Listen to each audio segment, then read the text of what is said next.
Anxiety, depression, OCD এগুলোকে বাদ দিয়েও প্রায় 200 রকমের মানসিক রোগের সন্ধান এখনো পর্যন্ত পাওয়া গেছে।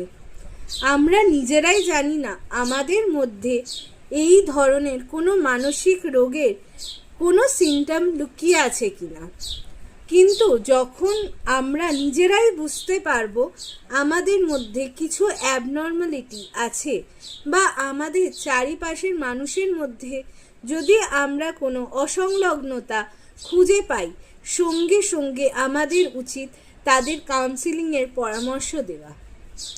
আপনারও যদি মনে হয় আপনার প্রপার কাউন্সিলিংয়ের দরকার আছে, তাহলে এক্ষুনি ফোনটা তুলুন আর 9007111916 এই নম্বরে হোয়াটসঅ্যাপ করে আপনার অ্যাপয়েন্টমেন্টটা বুক করুন। সুস্থ থাকুন, সমাজকে সুস্থ রাখতে সাহায্য করুন।